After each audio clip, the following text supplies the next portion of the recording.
O PSL, partido do presidente Jair Bolsonaro, trava uma guerra interna há semanas. A principal batalha gira em torno do cargo de líder da bancada na Câmara. Na semana passada, o presidente e seus aliados tentaram destituir o deputado delegado Valdir, o que rachou de vez a legenda. Houve troca de insultos, ameaças e perda de cargos. Nesta segunda, o líder da bancada capitulou frente a uma nova investida dos bolsonaristas e entregou o cargo. O deputado Eduardo Bolsonaro chegou a ser confirmado na liderança, mas em seguida começou a ser discutido um terceiro nome que pacifique a sigla.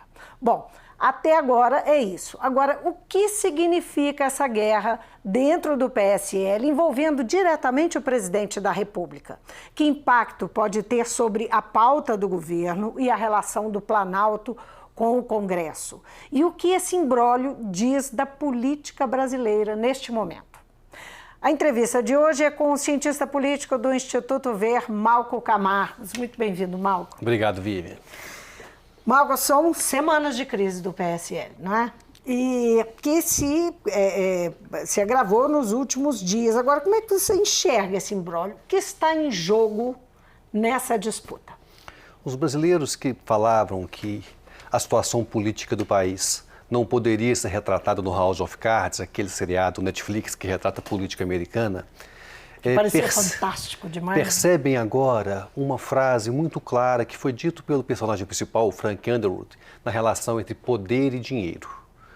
Frank Underwood, na série, fala que o poder é muito mais importante do que o dinheiro. Aqui no Brasil, nós estamos vivendo a mesma disputa. O presidente do PSL, Luciano Bivar, controla um montante de dinheiro muito significativo. Para os nossos telespectadores terem uma ideia, ele, em 2017, antes de Bolsonaro estar na legenda, tinha um orçamento de 6 milhões por ano. Agora, em 2019, depois dos 52 parlamentares eleitos, ele tem para este ano 106 milhões de reais.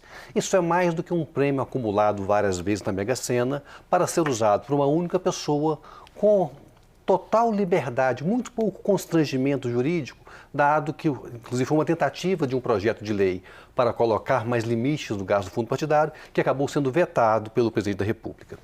Nesse sentido, então, essa disputa entre poder e dinheiro é o que está movendo essa gripe. Bolsonaro tem o poder, mas quer também o dinheiro do partido. E Luciano Bivar tem o dinheiro e não tem o poder. Está aí a origem do conflito entre esses dois atores. No meio disso tem um filho, de quem tem o poder. E há, por exemplo, uma teoria de que isso serviria também a dar uma saída honrosa para Eduardo Bolsonaro, que está perdendo, tudo indica, a possibilidade de ser embaixador em Washington. O comportamento do Bolsonaro durante todo o Senado, na verdade desde o início do governo até, né, em relação às pautas colocadas pelo governo, não há nenhuma novidade em relação à campanha. Mas o estilo do presidente e algumas coisas que ele tem feito durante o mandato têm afastado parte significativa dos eleitores ou mesmo alguns aliados, como no caso dos deputados do PSL, né? E talvez seja marcado em dois principais pontos. O primeiro, então, a proteção dos seus filhos, um espaço diferenciado, um locus de poder reservado para os seus filhos, em detrimento de toda a estrutura partidária e dos seus correligionários. E depois, a segunda questão, a falta de coerência, que era uma coisa muito dita pelos seus eleitores na eleição, que o Bolsonaro é muito coerente. Mas quando ele ataca Luciano Bivar, ataca o presidente do partido pela questão da distribuição do fundo partidário para as mulheres, ou seja, a fraude nas eleições, para fraude tirando o dinheiro que era para as mulheres e distribuindo entre os homens do seu partido, a mesma coisa que está acusado o seu ministro do Turismo, Marcelo Álvaro Antônio, que não tem o mesmo tratamento do presidente. Com isso, então, Bolsonaro vai perdendo um dos pilares da sua argumentação, da sua personalidade, que é a coerência e um país para todos, com Deus, o Brasil para todos, só Deus acima de tudo. E acontece que as pessoas não percebem que os filhos estão para além, fora desse cálculo do presidente da República. Agora, o fato é que hoje teve uma reviravolta grande, né, como eu mencionei logo no início, e agora se fala até num terceiro nome, o que seria um indicativo de um recuo de ambas as partes, né? Porque os dois lados teriam a perder nessa briga. Não há dúvidas, né, que a disputa das 27 assinaturas, né, os 50% mais um dos deputados, são 52 deputados, então 26, precisa de mais uma para ter liderança, né? Ganhando um lado ou outro, a situação do partido sai muito frágil dentro da Câmara. Por isso que a busca de um terceiro nome pode ser buscar um consenso. Agora, não há dúvidas, nesse estilo de criação de conflito, nessa vocação bélica do presidente da República e dos seus filhos, será só mais uma crise e nós temos que esperar qual será o próximo ponto de conflito que este grupo colocará na presidência pública. Na ausência da capacidade de fazer política, o artifício é o enfrentamento e a criação de conflito. Esse tem sido o estilo Bolsonaro de governar.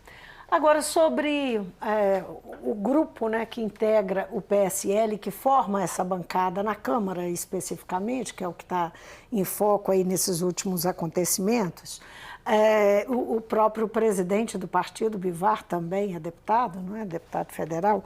O presidente do DEM, o nacional do DEM, ACM Neto, fez um comentário nesse domingo, porque há digamos que, algumas sinalizações no sentido de que seria interessante para o DEM absorver o PSL, haver uma fusão entre os dois partidos. Ele foi questionado sobre isso e disse que não tem nada disso nem no horizonte, que não tem nenhuma possibilidade de fusão. Perguntado por que, disseram para ele que ele respondeu ao repórter que é porque os integrantes do partido, do PSL, são muito imaturos.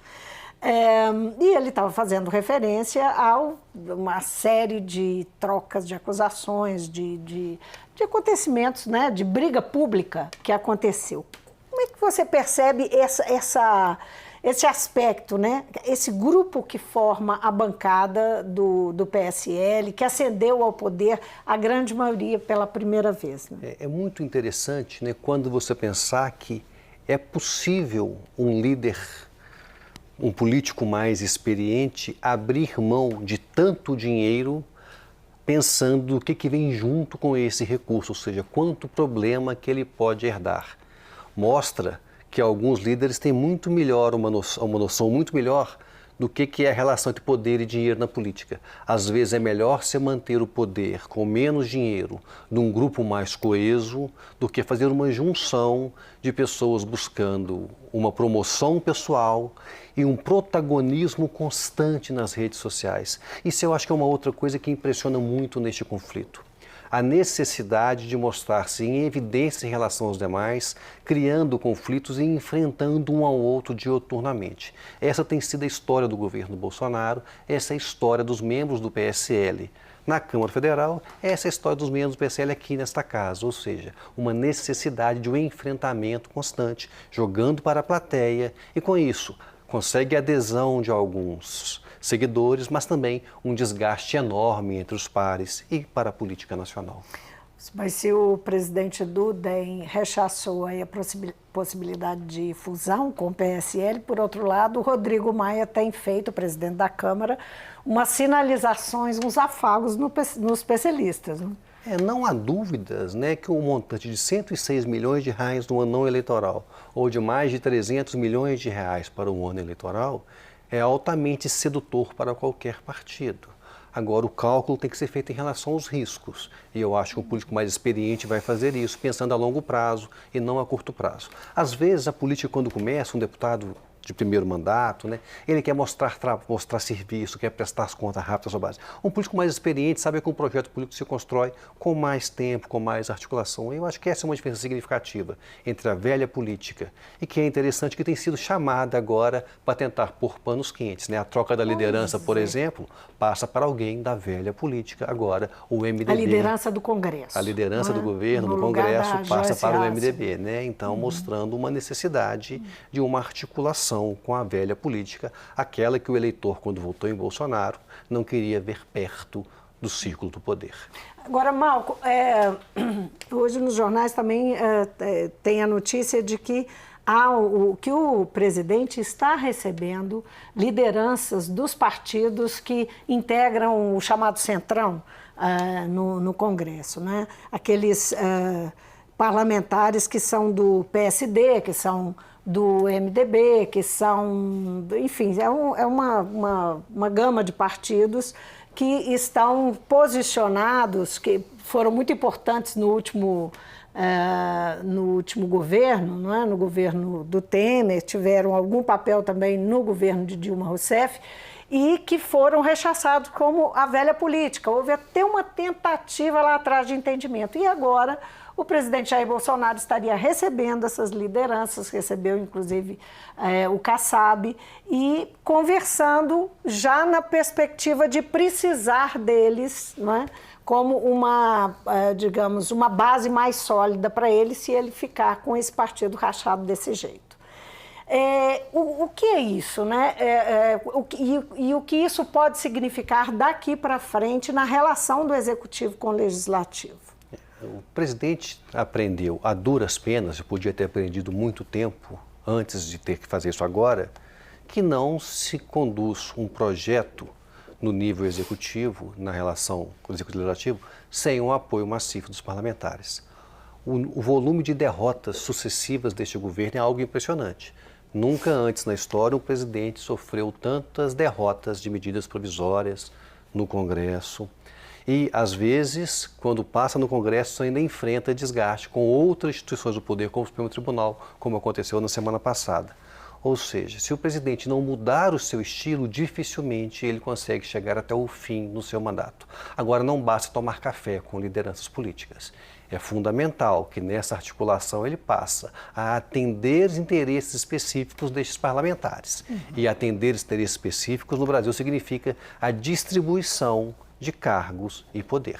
O presidente terá que estar disposto a fazer isso, caso queira fazer o jogo da política brasileira. Seria uma mudança de rota grande, né? Importante. E com isso, criando conflito contra o seu principal discurso de campanha, mais uma vez, tendo que voltar atrás no dos pilares de construção da retórica que sustentou a sua popularidade na campanha, acabando com a sua reputação e sua credibilidade frente aos grupos que o apoiam. Agora, por hora, as lideranças do Centrão dizem que não querem compor a base, nem que querem cargos, não é? Que estão dispostos a dar apoio em benefício do país, né? Por enquanto, eles saem desses encontros com esse discurso. Mas está tão fácil fazer esse discurso atualmente, né? Tanto a oposição quanto o Centrão, vendo os conflitos internos nos níveis que eles estão, fica muito tranquilo de fazer um discurso mais republicano do que pensando nos seus próprios interesses, ou seja,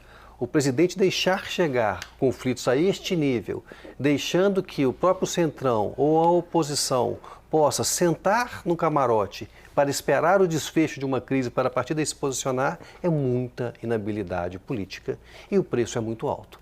O preço é a crise, a recessão, a dificuldade da recuperação econômica ficando cada vez mais distante frente aos enormes desafios que são necessários serem enfrentados por este governo no contexto do Brasil de 2019. Você acha que isso pode realmente respingar na área econômica, enfim, na pauta do governo para essa área, na tentativa de alavancar a economia? Sem nenhuma dúvida, né? Todos os relatórios das consultorias, né, que subsidiam os grandes bancos vão evidenciando a fragilidade da base política deste governo. Já era notório antes da eleição, se mostrou mais latente na nomeação dos ministros, na escolha dos ministros e agora na incapacidade de controle do seu próprio grupo. Ou seja, os relatórios vão dando sinais para os grandes investidores, potenciais investidores, da dificuldade de articulação construída pela personalidade do presidente da República. Agora, o presidente da Câmara, Rodrigo Maia, que, na verdade, assumiu a liderança da condução das reformas, teve essa atuação desde o início por conta dessa inabilidade, ele hoje deu uma declaração dizendo que garante que essa briga do PSL é uma briga do PSL, que isso não tem nada a ver e que não vai afetar a pauta das reformas e das mudanças para a economia na casa.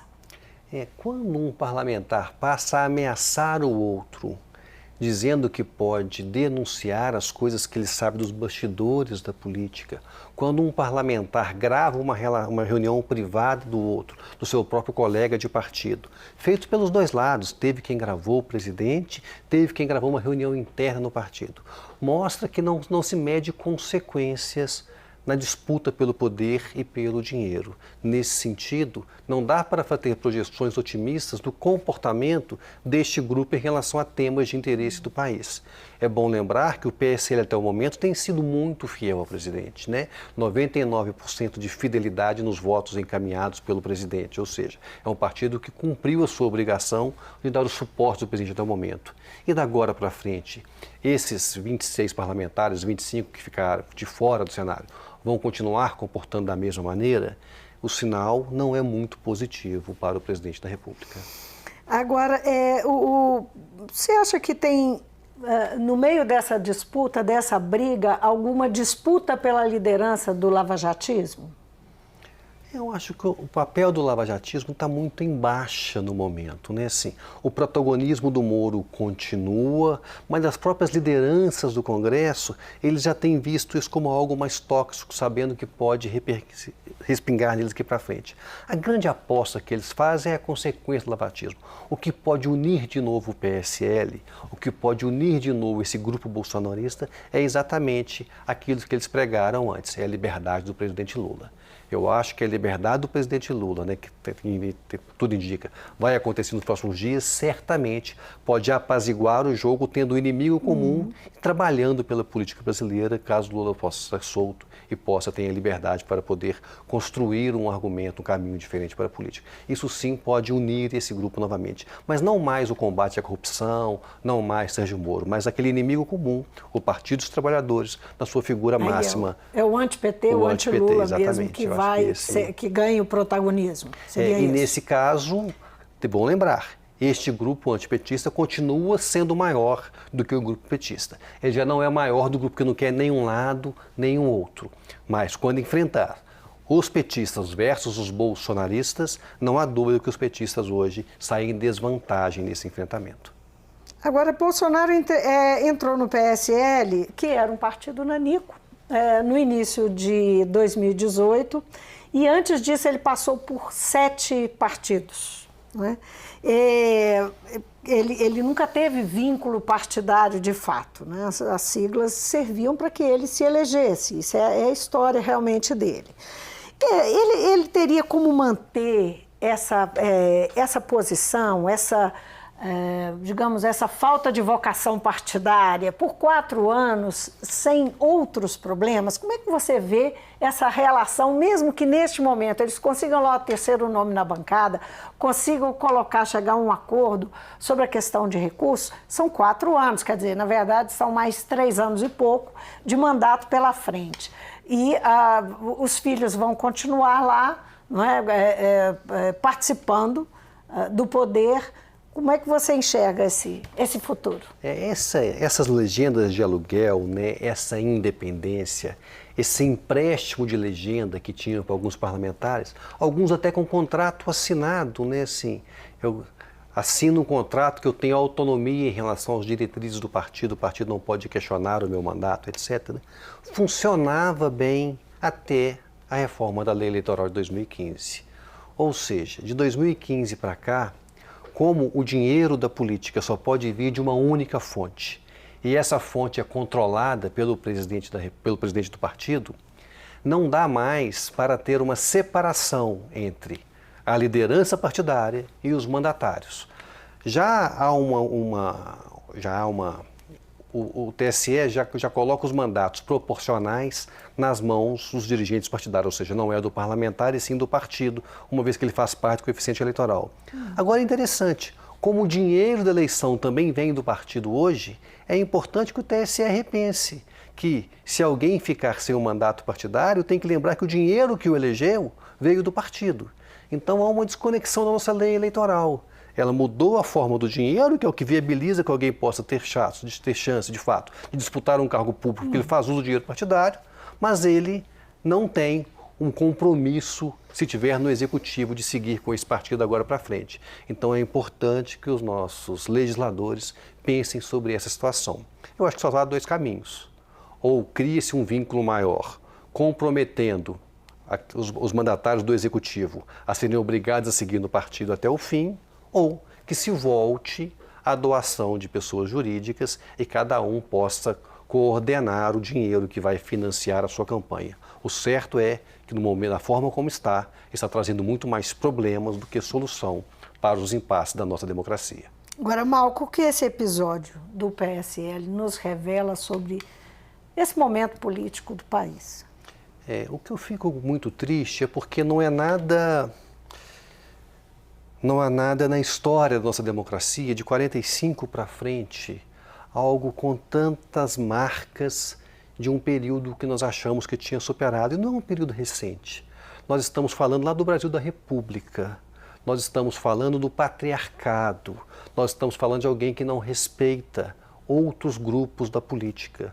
Nós estamos falando da herança política sendo transferida pela família para os filhos homens, excluindo as mulheres. Nós estamos falando da distribuição de recursos públicos internos dentro dos gabinetes, gerando enriquecimento daquela própria elite política, daquela classe política. Coisas que a gente achava que tinha acabado na política brasileira, retornam neste momento e que traz uma grande preocupação do futuro da política no Brasil. Malco, muitíssimo obrigada pela entrevista, pela conversa. Queria terminar ela de maneira mais otimista, mas infelizmente é o que o cenário atual nos coloca. Próximo capítulo, né? Para tentar fazer isso. Muito obrigada. Eu conversei com o cientista político Malco Camargos, do Instituto Ver. Falamos aqui